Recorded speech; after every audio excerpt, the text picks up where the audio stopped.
Puji Tuhan, saya mulai bisa berkomunikasi bahasa Arab dengan lancar. Saya dikirim ke salah satu universitas di kota Jeddah saat itu. King Abdul Aziz University di kota Jeddah.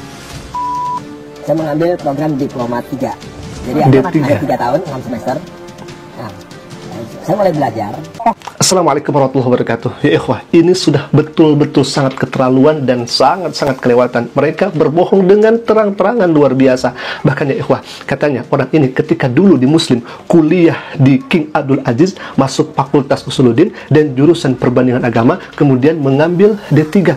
Akan tetapi ya ikhwah, kami setelah telusuri kebenarannya, bahkan kami langsung menghubungi salah satu mahasiswa di sana, bertanya terkait daripada jurusan, kemudian fakultas di sana, Usuluddin dan perbandingan agama, apakah ada di sana? Ternyata ya ikhwah, itu semuanya dusta dan bohong belaka. Di sana tidak ada kemudian D3, kemudian Usuluddin dan perbandingan agama. Kami akan perlihatkan nanti data-datanya, dan kita akan lihat terlebih dahulu. Ini salah satu tampilan yang kemudian ditampilkan di channelnya itu saat kuliah di Jeddah. Joko mendadak jadi pengikut Kristus. Bayangkan ya ikhwah, di sini membawa Jeddah, berarti salah satu universitas yang terkenal yaitu King Abdul Aziz.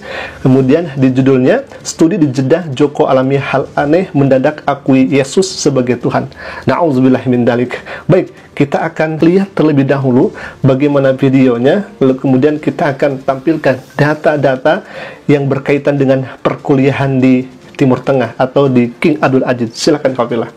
Suatu saat Bapak diberi kesempatan untuk belajar di Arab. Ya, Itu seperti apa ceritanya, Pak? saat itu kan memang setelah lulus SMA saya sempat menganggur. Beberapa lama itu, ya. Sangat lama saya nganggur waktu itu. Ya, ini akhirnya orang tua mengambil keputusan. Ya sudah kalau gitu, daripada saya di Jakarta ini saya hanya belajar agama dari di Jakarta gitu. Dari Jakarta. Kayaknya kurang greget. Orang tua tuh maunya tuh saya tuh belajar agama tapi yang benar-benar punya nilai tambah. Akhirnya tahun 94 saya dikirim ke salah satu universitas di kota Jeddah saat itu. King Abdul Aziz University di kota Jeddah. Nah, saya berangkat ke sana dengan modal dasar bahasa Arab yang kurang bagus, dan akhirnya di sana saya beberapa bulan, ya puji Tuhan saya mulai bisa berkomunikasi bahasa Arab Dengan lancar. Dan akhirnya saya ikut ujian masuk di salah satu universitas itu. Saya mengambil program Diploma 3. Jadi ada 3 tahun, 6 semester. Nah, saya mulai belajar. Pokok pelajaran apa, bidang studinya apa? Bidang studinya adalah perbandingan agama. Nah, di sini perbandingan agama. Jadi Fakultas Usuluddin ya kalau di. Fakultas Usuluddin. Agama. Di situ saya mempelajari beberapa agama, terutama tentang Yahudi, Kristen, Islam. Nah, kami mempelajari itu. Tapi yang kami pelajari adalah sesuai dengan kacamata saya saat itu, kacamata iman saya. Baik. Saat itu iman yang lama ya, kacamata iman yang lama saya. Itu terus kami pelajari. Baik, kita sudah saksikan, bahkan kita sudah dengarkan bersama. Orang ini bersaksi katanya dulu ketika beliau keluar dari SMA, kemudian nganggur, bahkan beliau katanya tidak bisa bahasa Arab, hanya pas-pasan, lalu kemudian dia pergi ke Jeddah untuk melaksanakan kuliah, hanya beberapa bulan saja fasih dalam berbahasa Arab. Sangat luar biasa ya ikhwah, sampai beberapa bulan fasih berbahasa Arab. Sangat luar biasa. Kita saja terkadang kalau pengen menguasai berbahasa Arab, bahkan bahasa Arab yang kemudian fokus kepada hiwar atau percakapan atau speaking, maka salah satunya adalah kita harus mondok ya kurang lebih 1 tahun 2 tahun. Ini hanya beberapa bulan dia mahir bahkan fasih dalam bahasa Arab. Baik ya ikhwah, kita akan sampaikan kebohongan-kebohongannya yang ditampilkan oleh orang yang bersaksi ini. Katanya di Timur Tengah, wabil khususnya di King Abdul Aziz itu ada Diploma 3 atau D3, kemudian jurusannya adalah perbandingan agama dan Fakultas Usuluddin. Apakah itu benar adanya atau bohong belaka ya? Baik, kami sudah tanyakan langsung kepada mahasiswa di sana. Beliau bernama Izhar Dinil Haq. Langsung saya memberikan pesan dan saya langsung bertanya to the point kepadanya, apakah di sana ada fakultas kemudian jurusan yang dimaksud? Maka jawabannya seperti ini ya ikhwah. Waalaikumsalam warahmatullahi. Waduh, siapa itu? Jurusan Usuluddin adanya S2 dan S3 saja. Ya, ikhwah, jurusan Usuluddin adanya di S2 dan di S3 saja. Berarti S1 tidak ada. Apalagi kalau misalkan diploma.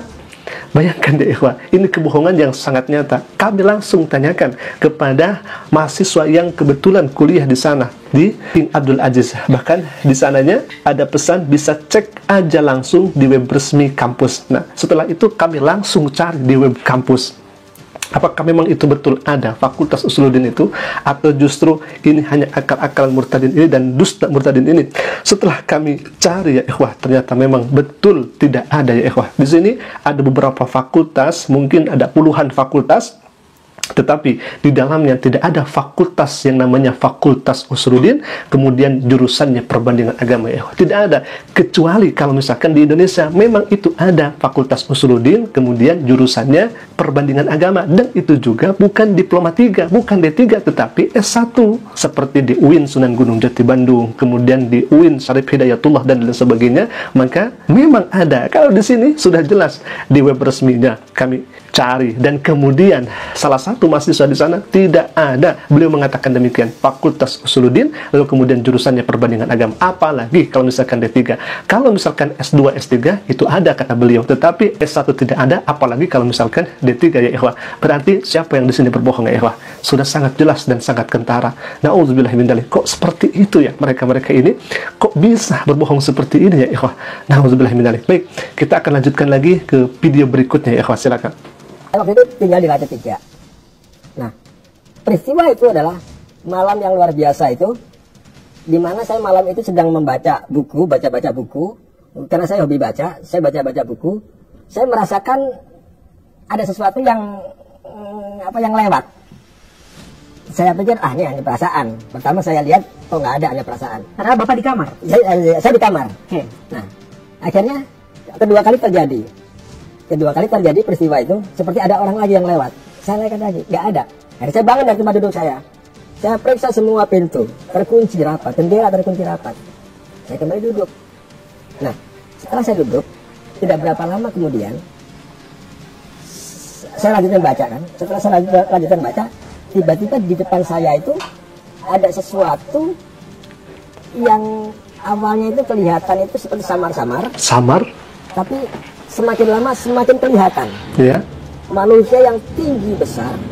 Manusia yang besar. Saya di situ mulai merasa bukan takut ya, bukan takut saya sulit untuk menggambarkan. Kalau takut sesuatu seperti takut setan atau takut apa, itu kan bisa histeris. Bisa histeris ya. Kalau ini takut ini seperti kagum, ada sesuatu seperti dia juga bingung mendeskripsikannya ya. Nah, bayangan itu semakin lama semakin nyata. Nah, baik, katanya disinilah kesaksian awal-awal dia melihat Yesus dan percaya kepada Yesus ya. Dirinya tadinya takut, lalu kemudian tapi kagum katanya. Bagaimana rasa takut dengan rasa kagum ini bersatu? Kita kagum kepada Rasulullah SAW. Apakah dengan hal yang sama kita takut kepada Rasulullah SAW? Rasa-rasanya tidak ya ikhwah. Kalau misalkan ada seorang yang dikagumi, maka tidak akan ada rasa takut ya ikhwah. Justru kita akan timbul rasa cinta dan rasa kangen kepada orang yang kemudian dikagumi. Karena rasa takut ini akan lahir ketika kita melihat hal-hal yang mengancam diri kita. Dan rasa takut ini akan timbul ketika melihat hal-hal yang tidak enak di dalam diri kita ya ikhwah. Tapi kalau misalkan kagum, kan kita juga enak melihatnya. Nah, itulah salah satu kesaksian dari orang ini yang awal-awalnya juga ikhwah bilang sudah berbohong. Katanya dia kuliah di King Abdul Aziz dan fakultasnya Usuluddin, jurusannya perbandingan agama, D3 pula. Ternyata setelah kami cek, itu semua bohong ya ikhwah. Tidak ada di web resminya, atau saya langsung tanyakan kepada mahasiswa di sana yang kemudian justru mengatakan Usuluddin itu hanya S2 dan S3. Ya ikhwah, hari ini kita mendapatkan pelajaran yang sangat berharga dan sangat penting. Kita menghadapi orang-orang yang semacam ini. Mungkin saja mereka berbohong itu tiada lain dan tiada bukan agar kita merasa wow, ada orang yang kuliah di Jeddah lalu kemudian murtad, ada kiai kemudian murtad, ada ustadz kemudian murtad. Ini adalah tipuan ya ikhwah, dan belum tentu itu adalah kenyataan. Jadi kami sarankan agar kita lebih hati-hati ya ikhwah terhadap hal-hal yang demikian. Semoga kita semua dijaga oleh Allah Subhanahu wa taala iman Islam kita, dan wafat kita membawa iman Islam serta tergolong orang-orang yang kemudian husnul khatimah. Amin ya Allah ya rabbal alamin. Ikhwah, mungkin itu dulu yang bisa kami sampaikan. Petik pelajaran dari video kali ini. Aku qouli hadza, Assalamualaikum warahmatullahi wabarakatuh.